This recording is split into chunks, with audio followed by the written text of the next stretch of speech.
Olá, vamos começar a nossa aula de cálculo diferencial e integral 1. Aula 1. A ementa do curso, que está aqui só para vocês lerem e acompanharem, eu não vou ler para vocês agora. As referências, né, então para vocês estudarem pelos livros, depois vocês acompanham, leem, pesquisem. Aqui é como é o critério para aprovação, vocês já devem saber como funciona. Qualquer coisa é só vocês consultarem aqui. Critério de aprovação, critério de exame final, trabalhos, essas avaliações são presenciais, como as nossas aulas vão ser remotas, então vamos para avaliações remotas. Então vejam bem, haverá uma atividade avaliativa no final de cada aula. Hoje já vai ter uma atividade avaliativa. Tá? Então, as atividades corrigidas até o dia 19 de março de 2022 será a nota da primeira prova, que valerá 3 pontos. Então, todas as atividades que eu vou passar para vocês, elas terão o valor de 1 ponto. Ok? Então, não terá uma prova formal. A nota da prova será essas atividades. E como que eu vou fazer para tirar a nota da prova?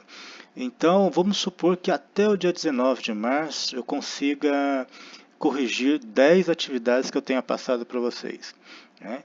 Então, eu vou corrigir essas 10 atividades, vou descartar as menores, 20% das menores notas, por exemplo, se eu conseguir passar 10 atividades, vou corrigir as 10 atividades, 20% de 10 são 2, então as duas atividades com menores notas serão descartadas. Né? E aí eu vou tirar a média das 8 atividades, que tem as 8 maiores notas, e vou padronizar como 3. Né? Então, essas 8 atividades terão um valor de 3. Para que eu faço isso? Eu tiro e descarto essas 20% das menores notas, uma para, de repente, para ajudar alguém que foi bom num trabalho, teve algum problema naquele dia, não conseguiu fazer o trabalho de uma maneira eficiente, e outra também, de repente, uma pessoa tem um compromisso numa semana, não conseguiu fazer o trabalho, estragou a impressora, deu um problema, no dia de enviar a internet caiu, porque aqui no Instituto, para você fazer uma atividade avaliativa que você perdeu, você tem que fazer um requerimento na secretaria. E aí você tem que ter uma justificativa, geralmente um atestado médico. Qualquer outro motivo, a secretaria não aceita e não é possível fazer essa atividade perdida. Então, a gente está dando uma chance para esses casos, né? A não ser que seja um motivo causado pelo Instituto Federal, aí sim, mas se não for pelo Instituto Federal, se vamos supor, um problema na rede interna do Instituto Federal, na internet, aí sim, nesse caso, tem direito de fazer novamente. Mas se não for isso, só com atestado médico. Tá?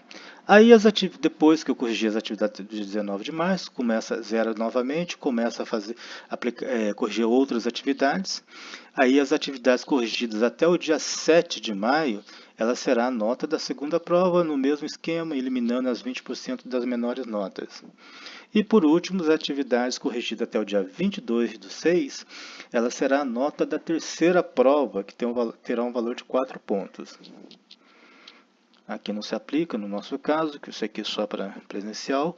Vamos começar com o conteúdo. Funções. Definição de uma função. Em 1673, a definição foi formalizada por Leibniz, que usou o termo função para indicar a dependência de uma quantidade em relação a outra, conforme a definição a seguir. 1.1 Definição. Se uma variável y depende de uma variável x, de tal modo que cada valor x determina exatamente um valor y, então dizemos que y é uma função de x.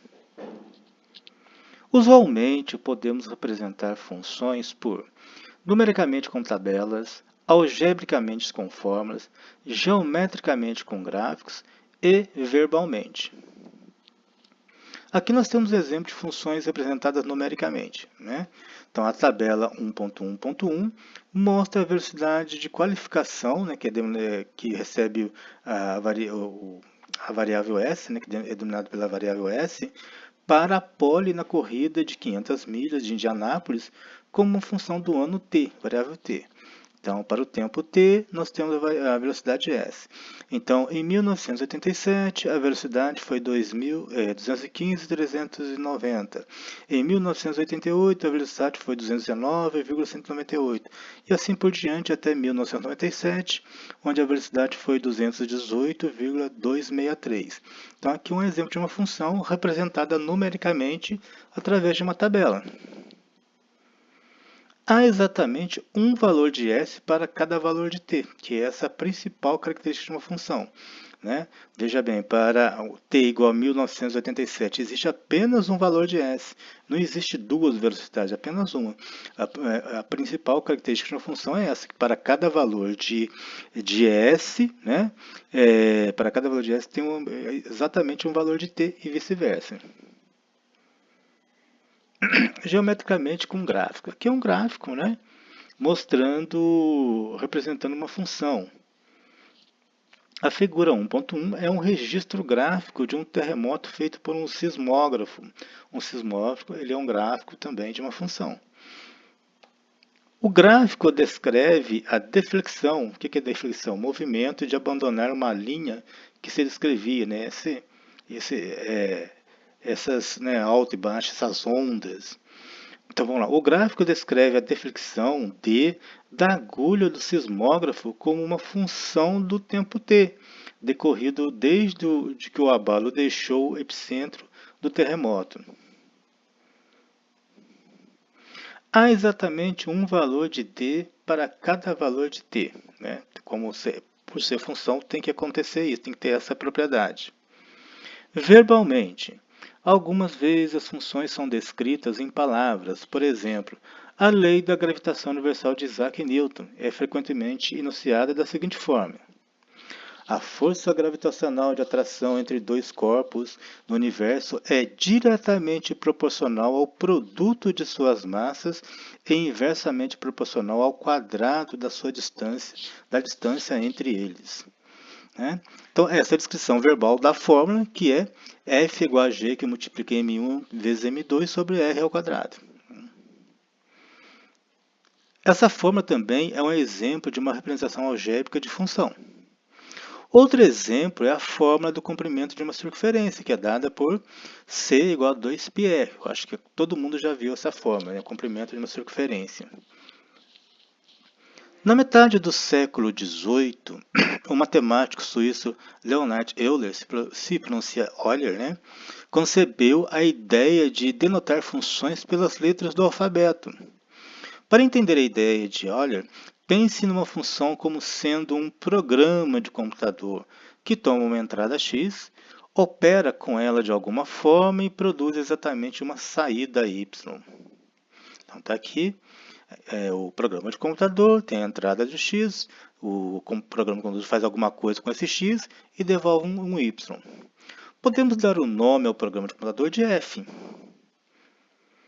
Dessa forma, a função f, o programa de computador, associa uma única saída y a cada entrada de x. Né? Então, entra x e sai um único y. Essa é a característica de uma função. Isso sugere a definição seguinte: uma função f é uma regra que associa uma única saída a cada entrada.